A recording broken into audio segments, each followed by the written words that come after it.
visiting ancient Jericho, I really enjoy going there because you get a different perspective of the city. We hear about Jericho a number of times in the Bible. Outside of Jerusalem and maybe one or two other cities, it's mentioned more times than any other city in the Bible.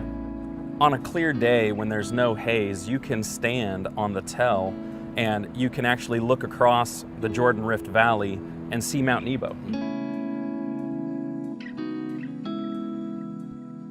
Jericho is one of, if not the oldest, longest occupied cities in all of the world. And so there's just layer after layer after layer of historical events that took place there. It is blistering hot out here. Well, the thermometer says 103 degrees Fahrenheit, but that's because we're so far below sea level. At Jerusalem, we're about 2,700 feet above sea level. Here at Jericho, we're nearly 800 feet below sea level. We're down in the Jordan Rift Valley, and we're probably only 5 miles or so from the northern end of the Dead Sea. And this time of year, it gets really warm down here. We're here because we want to talk about one of Jesus' miracles. It's so powerful. In Mark, the 10th chapter, we actually read a scripture that says, "And they came to Jericho, and as he was leaving Jericho with his disciples and a great crowd, Bartimaeus, a blind beggar, the son of Timaeus, was sitting by the roadside." But if you look over at Luke's account, it says in chapter 18, "As he drew near to Jericho, a blind man was sitting by the roadside begging." So this appears at first glance to be a contradiction. Right. Mark tells the story and he says he was leaving Jericho, but Luke says he was coming to Jericho, so which is it? Well, actually, it's both. During the first century, Jericho was divided into two different parts. Residential Jericho sat right around where we are right now. Administrative Jericho sat about 1.5 miles to the southwest of us. This is where King Herod had his palace. So Mark is telling this story from a Jewish perspective as Jesus was leaving Jericho. Luke, on the other hand, is telling this from a Gentile perspective. As he was approaching Jericho, he's talking about administrative Jericho. And if you think about it, that makes sense, because if you were a blind man, where would you want to be? Well, you would want to be on the road between the two parts of the cities where the most traffic is. He's placed himself on a crossroads.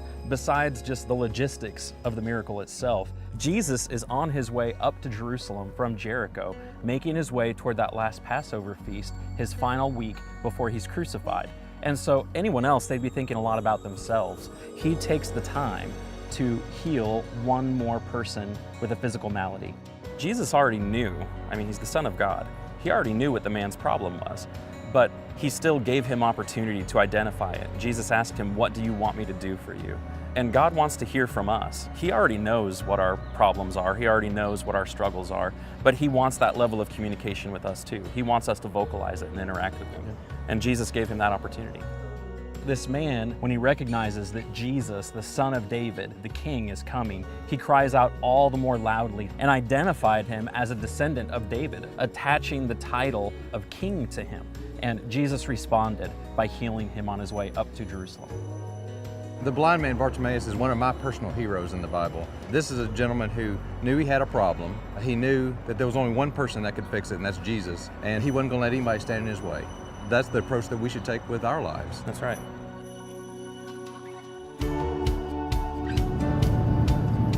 There's a wonderful story of Jesus having compassion on a blind man in John the 9th chapter, in which he tells the man to go down to the pool of Siloam and wash his eyes. It's just a beautiful place, and I just love the story. Now there's a picture that I have in my mind that I've seen since I was a kid, and it shows this pool of water off to the right and some stairs going up to the left. That's the image I've got stuck in my head. Was that accurate? For many, many years, there was a misunderstanding about exactly where the pool of Siloam was located. This is actually the picture that you've seen. This is a picture of a pool that sat underneath a Byzantine church built around the 4th or 5th century. It's at the exit of Hezekiah's tunnel, which comes out the western side of the eastern hill here in Jerusalem. And it wasn't until recently that they found the real pool of Siloam. They found it while doing some excavations. They were digging for a sewage line in town, and what they found was a 1st century Roman Herodian style pool, and it was in the right area, so they knew they'd finally found the pool of Siloam. During one of Jesus' trips to Jerusalem, his disciples saw a blind man and had the question, who sinned, this blind man or his parents, that he's blind? And Jesus, in answering their question, actually bent down, spit in some clay, rubbed it on the man's eyes, and sent him to wash. Now, where that miracle took place was somewhere in between here and there. Where are we walking? We are on a 1st century road that leads from the Temple Mount area behind us all the way down to the pool of Siloam. We're about 15 or 20 feet underground, but they have excavated this just within the last couple years. And after he would have washed and realized that he was miraculously healed, he likely would have gone back to the temple. And it's possible he would have come back up this exact same road. This would have been the main road between the Pool of Siloam and the Temple Mount. As you get closer to the Pool of Siloam, they've uncovered more of the width of the road. So it's actually much wider in the first century than it is when we were walking on it. So if you can picture it, at least 6, 7, 8 times wider than what we actually see. And this was a major thoroughfare going through town. This is a beautiful artist representation of what the Pool of Siloam would have looked like in the first century. The pool is so much larger than I imagined it to be. I mean, it's almost the size of a swimming pool. Yeah. During the first century, especially among the Jewish people, there was a practice of ritual bathing before you did anything of a religious nature. And so there were a number of these pools or mikvahs around the area. And sometimes they were much larger, like the Pool of Siloam. And so this pool would have been a pool that people would have gone to go through the practice of ritual bathing before they went up to the temple. Barry, we've come out of the tunnel and we look to be on some steps. So I'm assuming we've reached the Pool of Siloam. We have. This is an active dig site. They're still digging here. They're still doing a little construction here.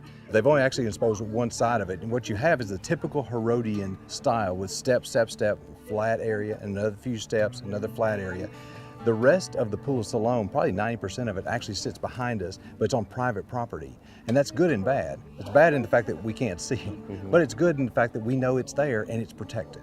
This pool, which is mentioned over in John 9 with the healing of the blind man, is a significant part of that event. You have this man who's been born blind, and they want to know whose fault was that? Was it his parents, or did he do something? Really similar to the question that Job's friends asked him in the Old Testament.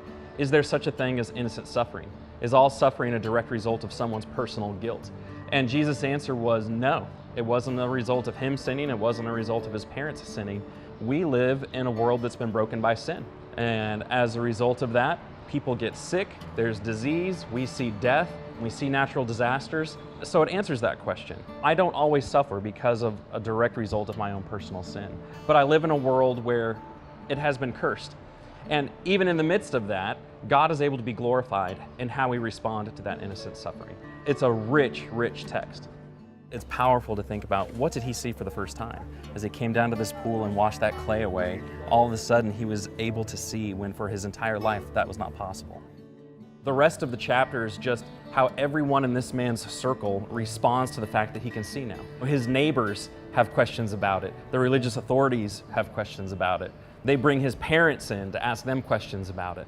And by the time you get to the end of the text, the point that John is making from the sign of the miracle, because all of the miracles were signs, this man who had physically been born blind was the one who spiritually saw Jesus for who he was, a righteous man who was able to work miracles. And the religious leaders who had physical sight were spiritually blind. They weren't able to recognize Jesus for who he was. So at the end of the chapter, they've rejected Jesus as the Son of God, and it's the blind man who's wanting to follow him. I love visiting the Pool of Siloam. Jesus has such compassion on people. To me, it's a vivid reminder of the love that Jesus has for everyone. Not only this blind man in the first century, but for me as well.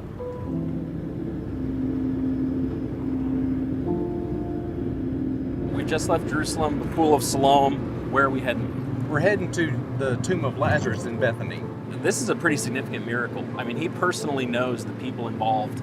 The story even tells about how he wept. This was someone very close to him, but he used the opportunity to show the power of God in doing what he did. Have you been there before? I actually haven't been there before, so I'm looking forward to being there, but I've seen a number of pictures and a number of videos about it. We're probably gonna have to get down on our hands and knees and crawl a little bit. And it's gonna be dimly lit, low clearance, and it should be a real adventure. I'm looking forward to being there. This is a difficult place to get to now. A number of years ago, they put up the separation wall between Jerusalem and Israel and the West Bank, and a lot of tourists don't come to this area anymore. We don't know exactly which tomb Lazarus was in, but we know that those tombs are first century tombs, so they're a good representation of what Lazarus would have been laid in when Jesus came to raise him from the dead. When Jesus heard it, he said, "This illness does not lead to death. It's for the glory of God, so that the Son of God may be glorified through it." In this moment leading up to his triumphal entry and to his rejection and to his crucifixion, as he gets closer to Lazarus's tomb, Everybody that he encounters is saying, if you had been here, you could have stopped this from happening. If you had been here, he wouldn't have died. He's already raised people from the dead. And so part of what Jesus is wrestling with as he approaches the tomb is these people that I'm closest to still don't understand. And so when it says that he was greatly troubled, it's possible that what he was greatly troubled with was the people closest to him still didn't fully understand who he was, and that hurt him deeply, and he wept.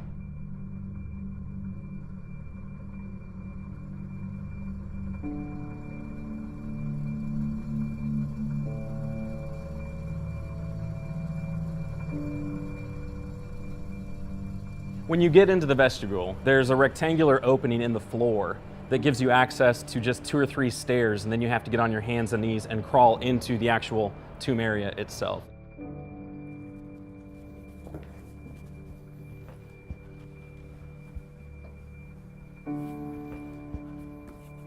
Wow, Barry. This is really tight down here. It is. It's very stale air. It's not moving at all. No, we're probably 10, 15 feet underground here. It looks like over here there's a niche behind this block wall. You see people have left prayers written on pieces of notepaper. The entrance we took in is a 16th century entrance. They're saying that the original entrance would have been in a different spot. That's right. But in one of these niches is where Lazarus' body would have been laid. Right. He would have been laid, according to tradition, over here on this side of the room here. Jesus would have been outside in the vestibule area when he called Lazarus to come forth.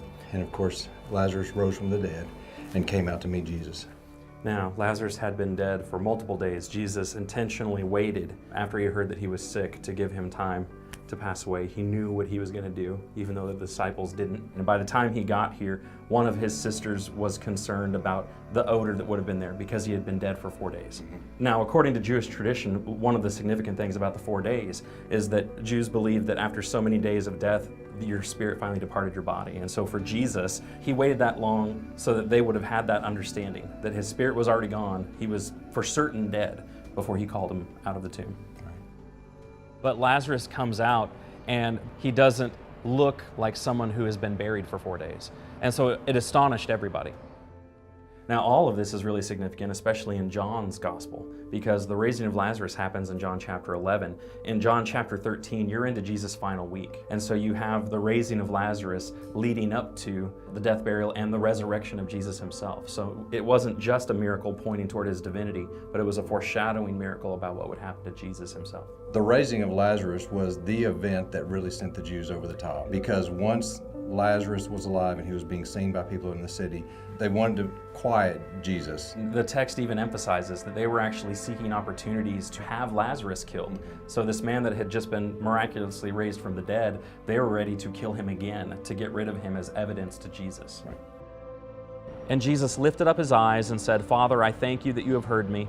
I knew that you always hear me, but I said this on account of the people standing around, that they may believe that you sent me."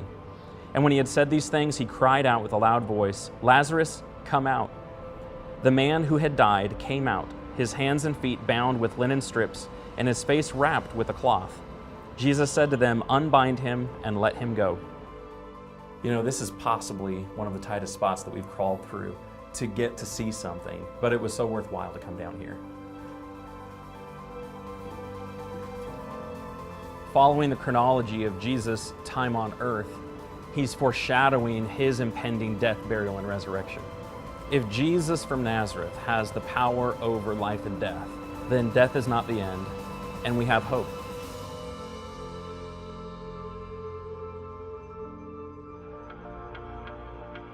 After John the Baptist was arrested by Herod Antipas, he sent some of his disciples to Jesus with an interesting question. In Luke chapter 7 and verse 20, it says, "When the men had come to him, they said, 'John the Baptist has sent us to you, saying, Are you the one who is to come, or shall we look for another?' In that hour, he healed many people of diseases and plagues and evil spirits, and on many who were blind he bestowed sight. And he answered them, 'Go and tell John what you have seen and heard. The blind receive their sight, the lame walk, lepers are cleansed, and the deaf hear. The dead are raised up, the poor have good news preached to them, and blessed is the one who is not offended by me.'" What Jesus did to encourage John the Baptist in that moment was to point to the fact that he was able to perform miracles to a degree and in a measure that no one else ever could. And the Gospels call those miracles in multiple places signs. Those signs pointed to something. From the very first sign that he performed in Cana, turning water to wine, to the raising of Lazarus, and eventually to the sign of his own resurrection, the miracles of Jesus point to the fact that he was the Son of God who came to die for us all.